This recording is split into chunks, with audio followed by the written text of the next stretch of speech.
کا دجلہ کے کنارے کتا بھی پیاسا مرا تو عمر پوچھا جائے گا.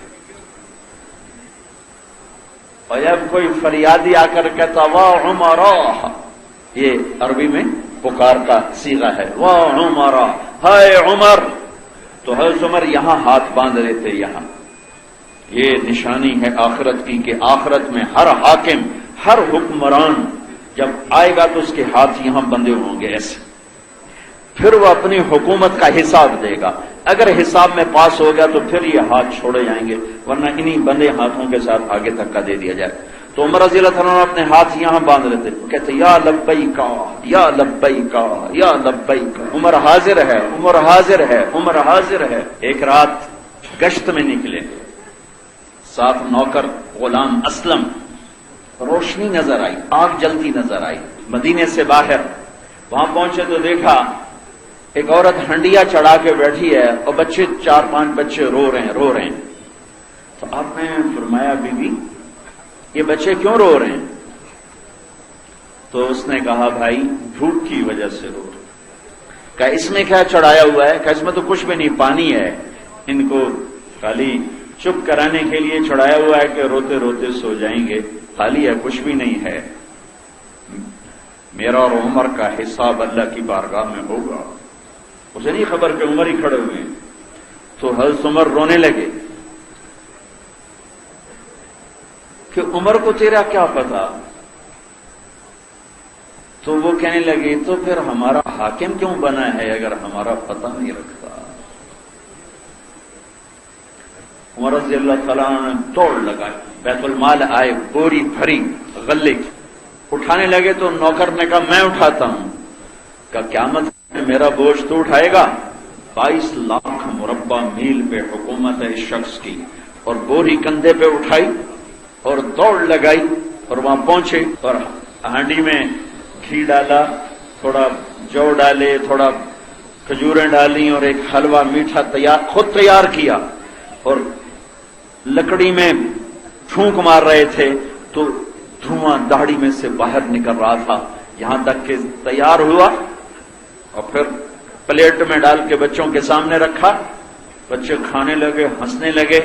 تو وہ کہنے لگی کہ بھائی عمر کی بجائے تو حکمران ہوتا تو زیادہ حقدار تھا.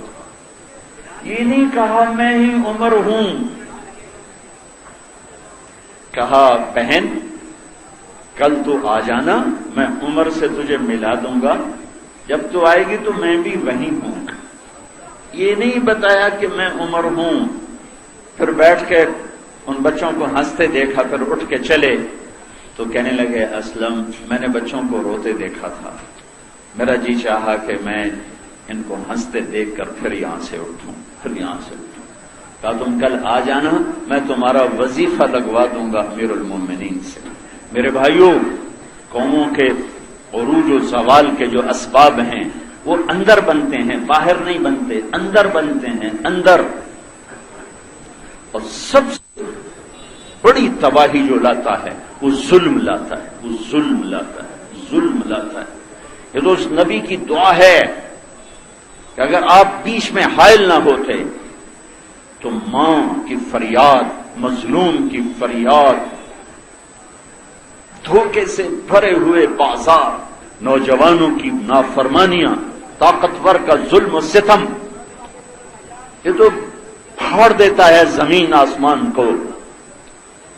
اس کو دعا دو. دنیا سے جانے کا وقت آیا ہے.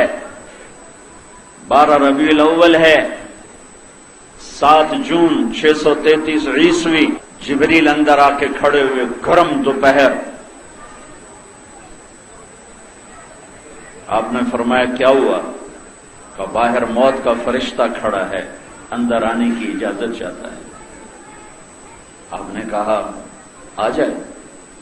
ملک الموت اندر آئے گا. السلام علیکہ یا رسول اللہ. کہ یا رسول اللہ آپ پہلی ہستی ہیں جنہیں میں سلام کر رہا ہوں، میں نے آج تک کسی کو سلام نہیں کیا. آپ پہلی ہستی ہیں جن کے بارے میں اللہ نے فرمایا پوچھ کے اندر جانا، بن پوچھے نہ جانا. جہاں موت بھی پوچھ کے داخل ہو کیا کیا ہے اس کے ساتھ، کہاں نظر آتی ہے اس کی سیرت؟ صرف 12 دن کے جلسے کا نام سیرت ہے؟ صرف 10 دن کے رونے دھونے کا نام کربلا ہے؟ کربلا کا بھی مذاق اڑایا، سیرت کا بھی مذاق اڑایا۔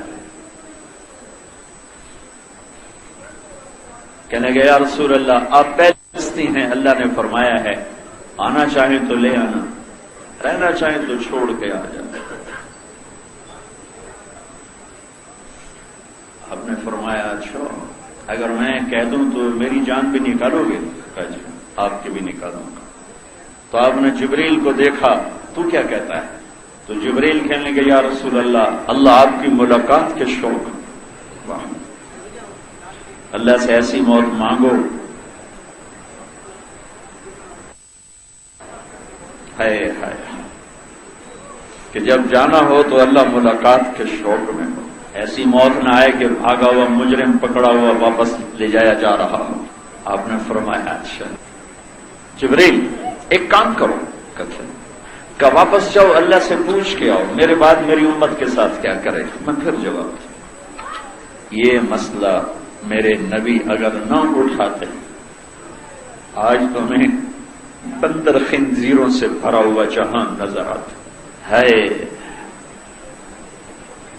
جاؤ اللہ سے پوچھ کے آؤ میرے بعد کیا کرے گا۔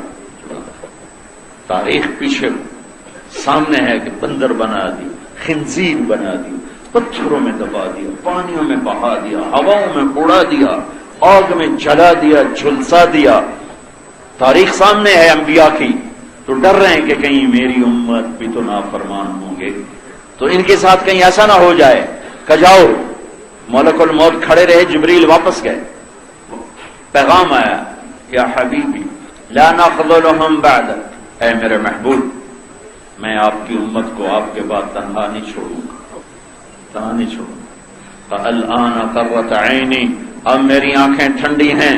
اللہم الرفیق الاعلی، اے اللہ مجھے بے شک اپنے پاس بلا لے، بے شک مجھے اپنے پاس بلا لے۔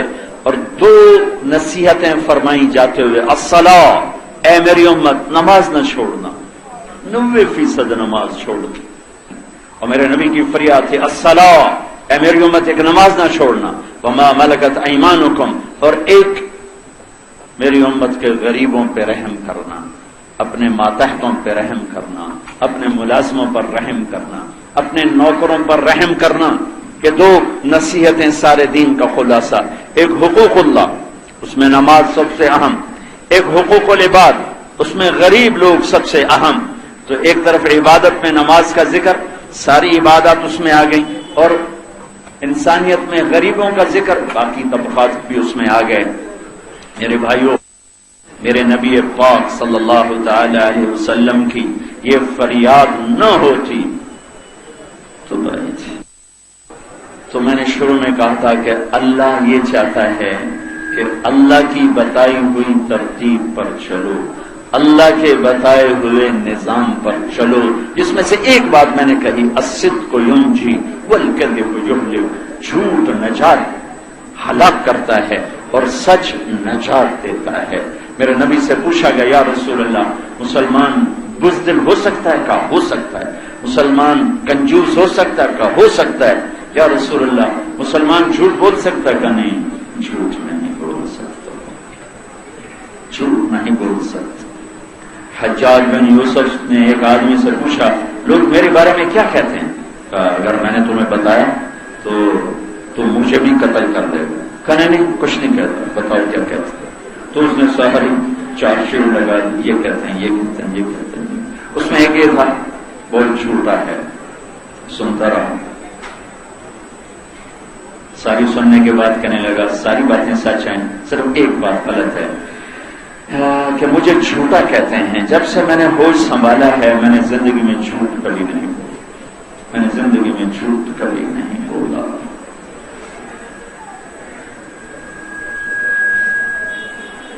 جس معاشرے میں جھوٹ اتنی گہری جڑیں بنا چکا ہو، سورج بھی چمکیں تو کیا ہوگا، ٹیکنالوجی بھی ہوگی تو کیا ہوگا، قوموں کو جو عزت ملتی ہے وہ کردار سے ملتی ہے، چیزوں سے نہیں، کردار سے ملتی ہے۔ اپنے اندر کو بناؤ، اپنے اندر کو بناؤ، اپنے اندر کو بناؤ۔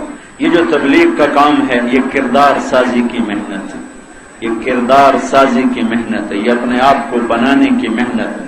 اور یہ رمضان کا مہینہ ہے، یہ کردار بنانے کا بہت خوبصورت عمل ہے، کردار بنانے کا بہت خوبصورت فریضہ ہے کہ آدمی کھانا بھی چھوڑتا ہے، پینا بھی چھوڑتا ہے۔ اس کے ساتھ صرف ایک چیز کی اگر حفاظت ہو جائے، جس میں سب سے زیادہ ہمارا روزہ برباد ہوتا ہے، وہ یہ زبان ہے، یہ زبان ہے، یہ زبان ہے۔ زبان کی حفاظت دین کی حفاظت، زبان کی حفاظت معاشرے کی حفاظت، زبان کی حفاظت پورے عمل کی حفاظت، زبان کی حفاظت پورے خاندان کی حفاظت ہے۔ زبان کا بگاڑ پہلے معاشرے کو توڑتا ہے، گھروں کو توڑتا ہے، خاندانوں کو توڑتا ہے، خامن بیوی کو توڑتا ہے، باپ بیٹے کو توڑتا ہے، بھائی بھائی کو توڑتا ہے، پورے معاشرے کو زیرو کرتا ہے، اور پھر دین پر بھی رندہ پھیر دیتا ہے۔ اس زبان سے زیادہ نقصان پہنچانے والا عمل معاشرے کو، دین کو، بہت تھوڑے ایسے عمل ہیں جو زبان جیسا زخم لگاتے ہیں، اور سب سے زیادہ معاشرے کو بنانے والا عمل ان میں سے ایک بہت بڑا عمل یہ زبان کی حفاظت، یہ زبان کی حفاظت۔ معاذ بن جبل ایک صحابی ہیں، ان سے انہوں نے عرض کی یا رسول اللہ کوئی جنت کا راستہ تو بتائیں، انبئنی بعمل یدخلنی الجنہ، کوئی جنت کا راستہ تو بتائیں۔ آپ نے فرمایا بہت بڑی بات پوچھی ہے تم نے، تو تقیم الصلاۃ المکتوبہ، تؤدی الزکاۃ المفروضہ، تصوم رمضان وتحج البیت، کہ ایک تو فرض نماز ادا کر، ایک زکوٰۃ ادا کر، رمضان کے روزے رکھ، اللہ کے گھر کا حج کر۔ پھر فرمایا تمہیں جنت کے دروازے بتاؤں؟ کہا جی بتائیے۔ آپ کا الصوم جنہ، روزہ، والصدقہ تطفئ الخطیئہ کما یطفئ الماء النار، اور اللہ کے نام پہ خرچ کرنا گناہوں کو ایسے بجھاتا جیسے پانی آگ کو بجھاتا ہے، اور رات کے اندھیرے میں اٹھ کر اللہ کو یاد کرنا۔ پھر آپ نے فرمایا کہ معاذ اب میں تمہیں دین کا سب سے عظیم عمل، دین کا چوٹی کا عمل، دین کا ستون، دین کی چوٹی اور دین کا سب سے عظیم عمل بتاؤں؟ الا انبئک برأس الامر وعمودہ وذروۃ سنامہ، تمہیں دین کا ستون، دین کی چوٹی